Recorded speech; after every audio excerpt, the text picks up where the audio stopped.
our next day off. All right, so the notes today are about 6.2, and it is what's going on at home during World War I and the different groups that are impacted. This is kind of, I don't want to call it boring, but it's probably not what you think of when you think of World War I. And yet, this is what's mostly on the test, stuff like this, like what was happening at home. I don't ask you very much about warfare and weapons and stuff, the interesting stuff. So.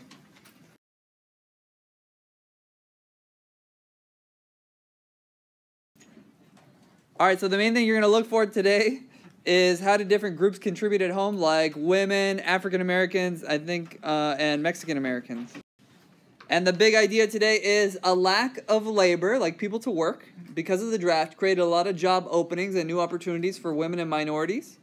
And on a totally separate note, to ensure support for the war, Congress and the Supreme Court kind of stepped on people's liberties.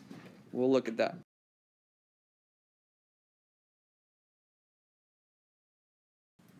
So the United States is going to need soldiers, and so they're going to do something called conscription, which is forcing someone to fight in the military. Conscription is another word for the draft. And the law that they're going to pass to do this is called the Selective Service Act. And they're going to draft 2.8 million Americans. Not all soldiers were drafted, though. So 2 million were actually, they chose to voluntarily enlist. So this is a little propaganda encouraging people to volunteer for the war before the draft. They made it look like fun, like look at this poster. Gee, look at all the fun you're going to miss if you don't join the war. How exciting. Okay, African Americans during the war. 400,000 African Americans were drafted, but they served in racially segregated units, so they didn't serve among white people. Even though segregation was just happening in the South, the U.S. Army decided to segregate people, which is pretty controversial, pretty crazy. 42,000 of them served overseas, so that means most of them served at home.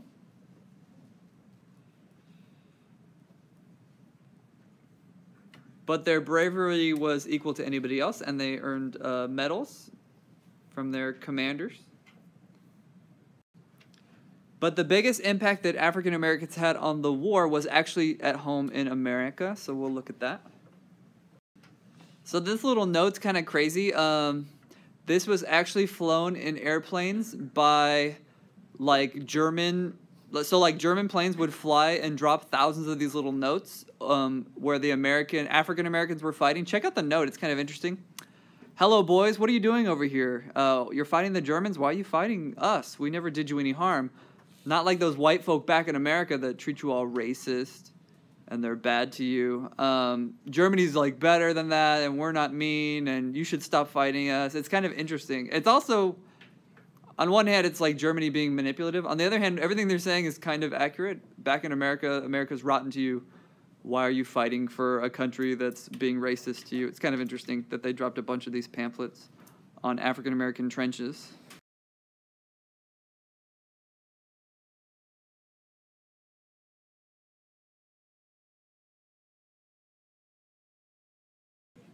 All right, women in the military. World War I is the first war in which women officially served. They are not going to be picking up guns and fighting, but they did fill a whole bunch of jobs like clerks, pharmacists, photographers, nurses. The nurses were the only women to go overseas during the war, so they're not going to send you overseas to be a photographer if you're a woman, but you did get sent overseas to be a nurse.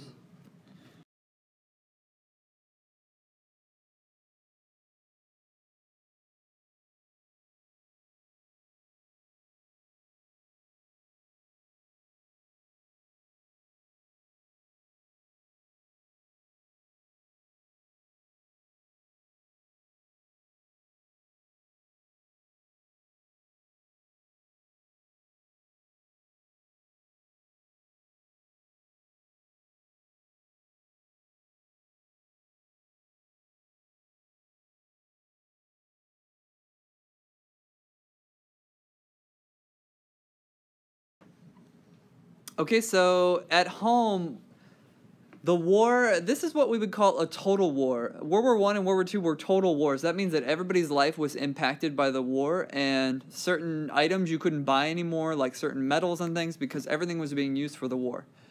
So in 1917, they created something called the War Industries Board, and that would allow them to like coordinate the making of stuff for the war. Like a government agency created to coordinate the making of stuff for the war. And so they would tell car companies and stuff, stop building cars and start building planes or something. So the government became very controlling and involved, and part of this is through the War Industries Board. All right, back at home, they encouraged people to grow their own food in their own gardens, and they made propaganda posters for this. They called it Victory Gardens. Create your own Victory Garden, so in your backyard you could grow whatever, cabbage and squash and tomatoes, so that you were leaving more food for the troops and using less food for yourself from the stores. Also, the Fuel Administration encouraged people to conserve coal and oil. And check it out, this is relevant right now. Daylight savings time was introduced in order to save electricity. So we just had daylight savings time last night. And did you notice this morning it was way more sunny? You almost felt like, did I sleep in? You know, like you're going to school and it feels weird. That's because we changed the clock to take advantage of how many hours of daylight there are so that you're maximizing your daylight. You're not using as much power.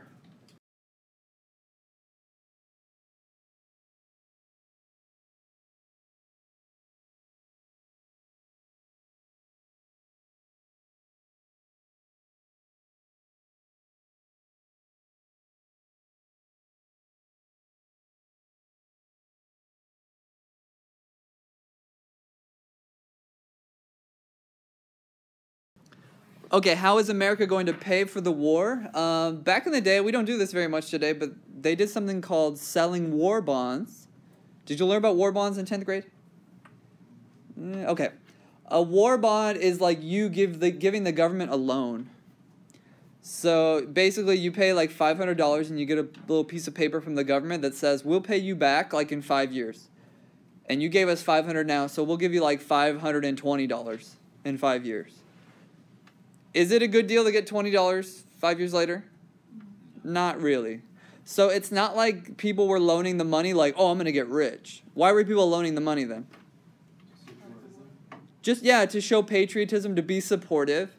Imagine if you're some 60-year-old dude and you want to help with the war effort, but you can't pick up a gun and go fight. Buying a war bond is a way that you can help. So we were able to raise $23 billion this way. We're going to do this again in World War II. So you need to be familiar with the phrases victory bonds and liberty bonds and what they were. It's like when people loan the government money. They don't get paid back very much, but it's a way for them to be patriotic.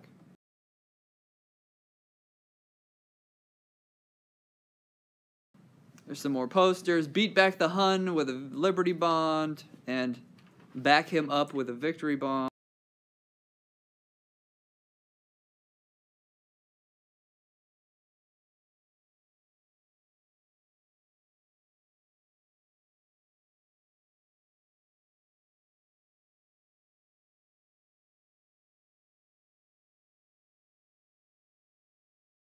Okay, women. Women played a big role in World War I. They're going to play a bigger role in World War II. Can you go to where it says on your notes, women supporting industry? And can you say they'll do even more in World War II?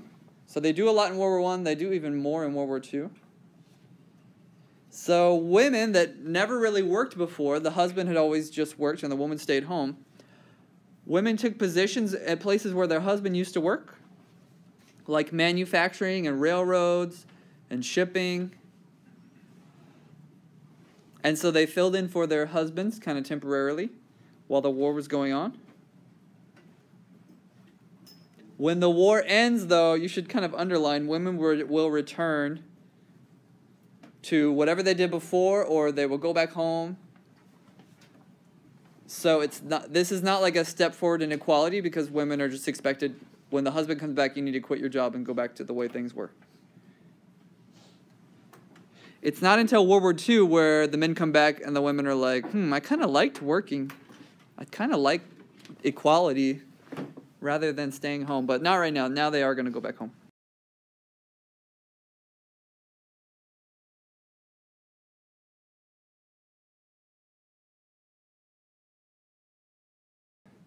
Here's a photograph of them making tires for cars for the war. Here's some ladies at a job receiving and delivery.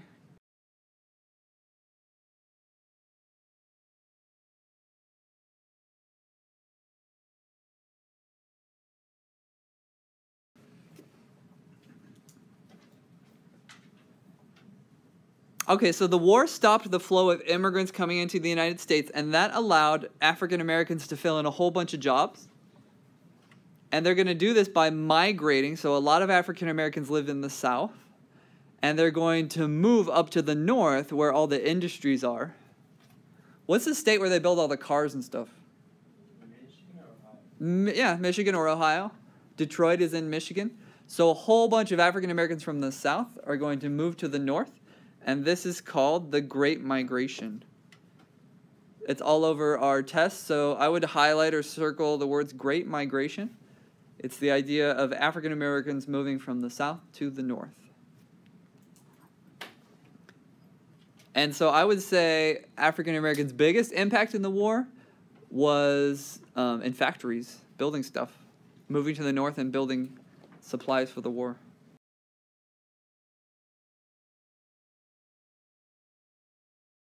So this is just a little picture illustrating what I was saying, the areas they left and then the areas that they moved to.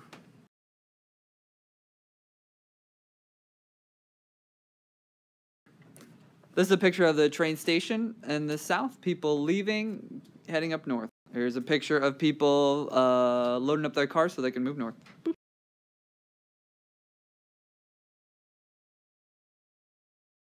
All right, many Mexicans moved north also. And I guess what I mean, a lot of Mexicans came to America. Can you press the button again? Boop. Boop. So basically, they moved to the cities to take jobs, but I think they also did a whole lot of farming. So they provided a lot of labor on farms in the American Southwest. So they left Mexico, came to America because of a lot of new job opportunities. But they did face discrimination and hostility from Americans. So you remember, you have all these soldiers drafted, and then you have a bunch of open jobs that still need to be filled. People to farm, people to build stuff, and so African Americans, women, and Mexicans are going to fill in.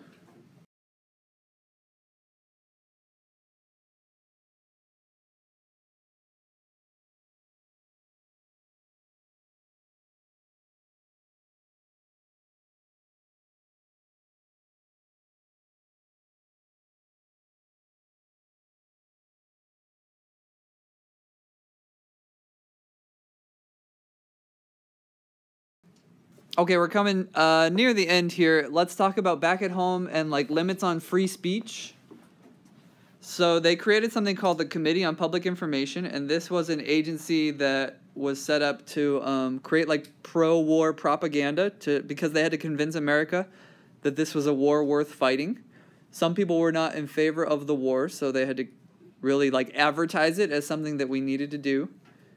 Can you picture this? You would go to the movies or something, and somebody would actually get up there and stand in front before the movie started, and they would give a speech about like why the war was a good thing and why you should support it. So imagine being at the movie theater and somebody today was like, all right, we got soldiers in Iraq. They need your support, you know, like, and they give a big old speech. It'd be kind of weird.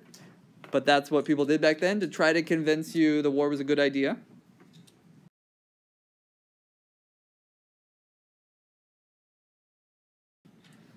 There was this great fear of espionage. Espionage is spying. Oh, boop, boop, boop. There you go. Espionage is spying to obtain information. And so they started to pass laws that were kind of overly strict, maybe. A big one that we're going to look at together later is they passed the Sedition Act that made it illegal to criticize the president or the government. You couldn't say, like, this is a dumb war and we shouldn't fight it and the president's stupid. Wilson's dumb for fighting this. They could throw you in jail for that, which is pretty crazy. So during wartime, we notice in America that free speech is often limited. They limit your free speech, and the Sedition Act is a way that they did that.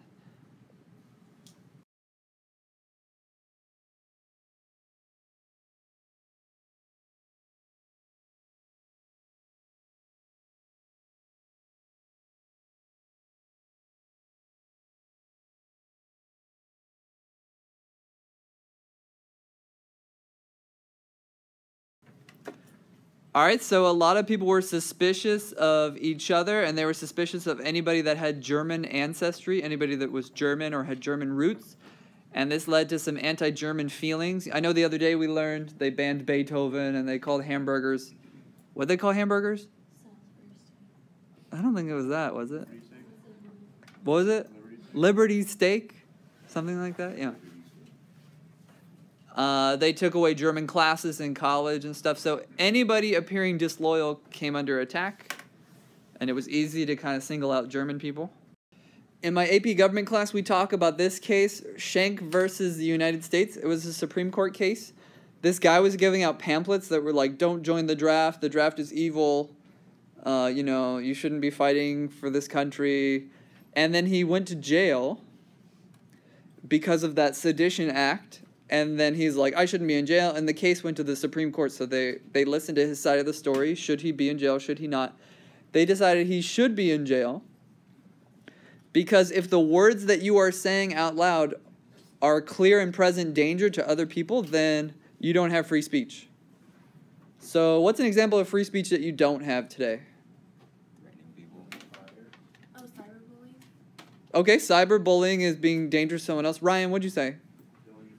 Yelling fire in like this classroom or in a crowded movie theater where people might trample over each other and kill each other and there's no fire. So if you say something that creates a danger, then you don't have free speech. And they said that this guy, by saying like, don't get drafted, being drafted is stupid, that he was creating a danger. So it's kind of an interesting case. So there is a group called the ACLU. They're on a few of my tests, so I want to make sure that they were on the notes. The ACLU was formed. It's like a group of people that are really in favor of your rights, like the Bill of Rights. And they were formed to protect people's rights. They'll give you a lawyer. Like, for instance, they provided a lawyer to Schenck for free on his behalf because they agreed with what he was fighting for. So.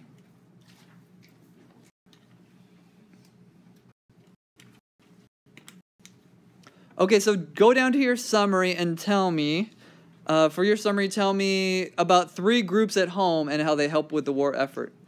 3 groups at home and how they help with the war effort. If that means you have to do more than 2 sentences, then so be it. And then go back and answer all your questions.